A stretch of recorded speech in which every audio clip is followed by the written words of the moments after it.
How we are. Back at it again with another video, no YouTube episode. It's your guy, Steven Ukiti80 here. Make sure you like, subscribe, share this with a fellow relative, family, friend, sister, brother, cousin, things of that nature. You know, the things that I very much nature. Today we have an interesting topic, and you guys asked for it, so I'm gonna deliver, you know what I'm saying? This is catered to my sports guys today, and women who play sports as well, because I do have some females who watch this channel. So I posted something on my story. If you guys, have me on the, it was on IG, via Instagram, detailing how you guys know a Hall of Famer, a future Hall of Famer named Dwight Howard. If I have that link, I'll drop it in the description. He was going through some politics for his sport. He plays basketball, for you guys who don't know him. More the story, he was scrutinized. He couldn't really do anything. He didn't really feel like he belonged on the team. Whenever he got his chance, he produced. He even helped them win a championship that year. And they still took him for granted. They still took that man for granted, And that just goes to show you how deep politics is in sports, man. Because sometimes, even though you're doing all the right things, you still won't be able to win just because, you are not the person who is in control of, your minutes, your ability to play, showcase in front of certain teams, things of that nature. Or even though you know that you can kill, you can, do all this spectacular stuff on the field, the court, for all the sports guys, you got to know that politics in sports will always hinder a lot of people who are not on that favoritism side of the politic. You know what I'm saying? And it goes to show you how real it is, man. And not saying it's real in a sense that it's fake, which it is, but I'm saying it's real because you can put in all that work, all that extra overtime, but you get yourself on the wrong team and you're going through political things. You're not really seeing the court as much. You're not really seeing the field as much. You're not really seeing the ice rink as much. You gotta understand there's something behind it. There's something behind it that you can't see, because before you even got there, there was already a structure that was meant for certain players, that was meant for certain coaches, that was meant for, the certain program, they like to say. You know what I'm saying? And when you get wisdom with this, you start to see that, okay, I'm gonna put my eggs in my basket and go to where I will be loved, go to where I'm selected.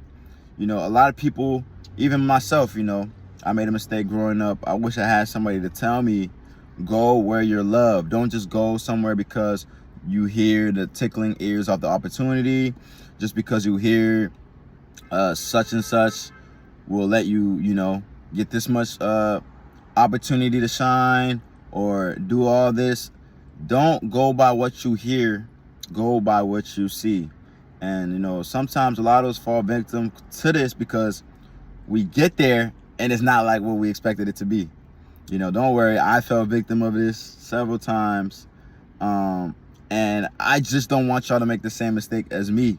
So me going through this, I have the wisdom to let you guys know that you always want to go where you are wanted. Because I'm trying to tell you, man, it gets really deep, man. You can have all the skills, all the vertical abilities, all that, man. But, some people, some coaches will just take that for granted because it's not who they want to see that in, opposed to who they brought in on their behalf. You see what I'm saying? So you're thinking you're doing all that to help the team win. You're like, I'm doing it to help the team win. Yeah, I'm doing this. But you got to understand, how would it look if you got brought into a program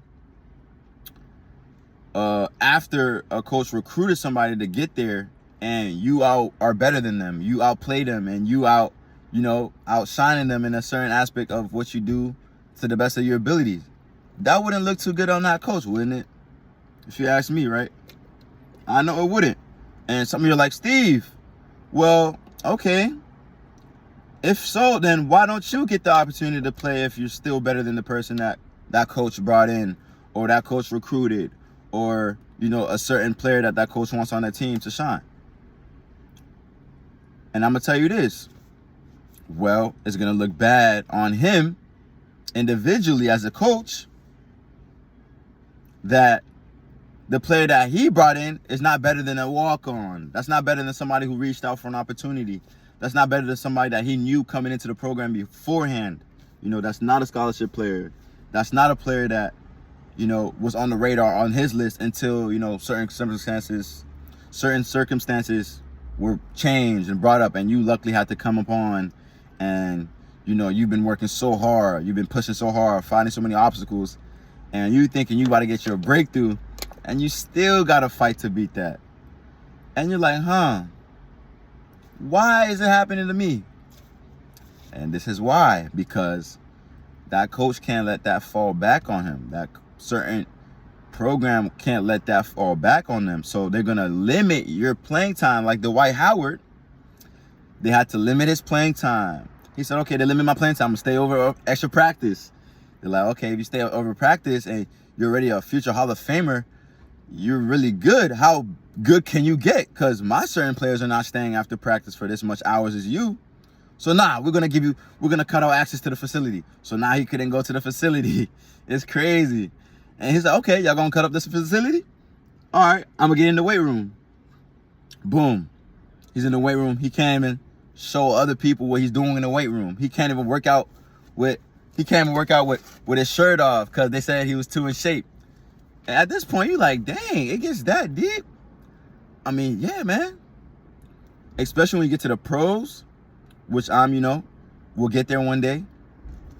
Oh, man, I'm thinking I'm dealing with politics in college. I haven't seen nothing yet. I bet you the pro politics is crazy. If Dwight Howard still had to go through that, and he's a future Hall of Famer, just imagine the average young cat that's trying to get up there, what they're going to go through college, through high school, middle school. You're going to go to a lot of favoritism. You're going to go through a lot of that, man. Favorite of the coaches, favorite of the program. And as much as these coaches like to say, nah, I don't have a favorite, I treat everybody the same. Man, that's bull crap, man. That's bull crap. I'll tell you this. I've been on a team where I literally seen our point guard turn over the ball like 4 to 5 times in a row. And I'm just knowing that if that was me, after like 2, the immediate sub, because they're like, okay, who is this guy like? Why is he turning the ball over? He's not a scholarship player of ours, but he's good. But why? Sub.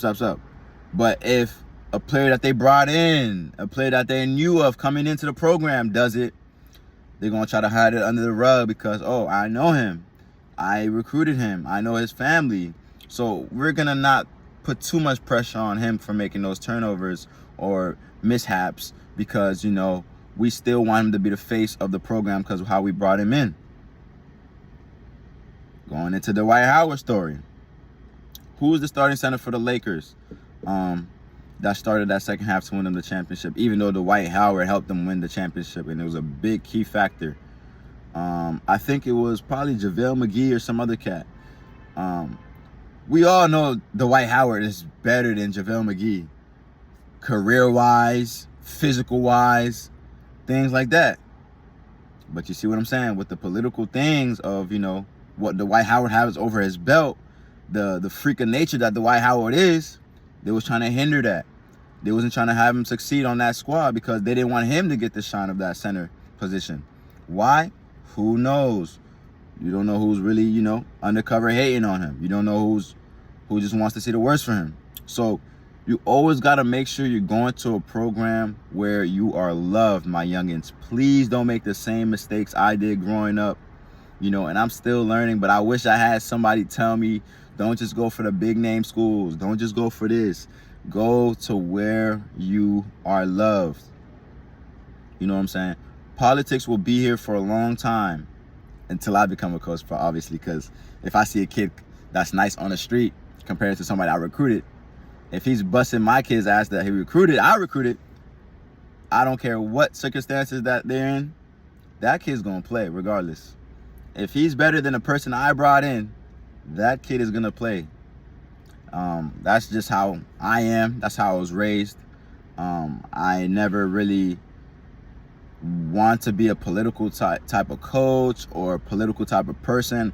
I do spade for spade, you know what I'm saying? If somebody's good at what they do compared to somebody that I thought was good that I brought in, obviously, but he's doing better than that certain person, the person who's doing better at that type of time is going to play, which, you know, that should be it. But like I said, you don't control it. You don't know the motives behind a lot of these coaches, a lot of these programs, things like that, who they want to shine. So you always got to make sure you're going to where you are loved. And before I conclude, it's very important that before you get to that school, you do some research on how players there did. Where did they go after? Where did they see themselves on the team when they were there? How did they feel? What was a certain atmosphere? Because if you go there blindly, not knowing what you're going to get yourself into, you're going to be in for a rude awakening, and you're going to wish that you didn't go there. You wish that you probably transferred or not even, you know, reached out to that school. You know, it all sounds good over the phone. Trust and believe. That's what makes you even go there. But go deeper, dig deeper. Reach out to other players who were there before you.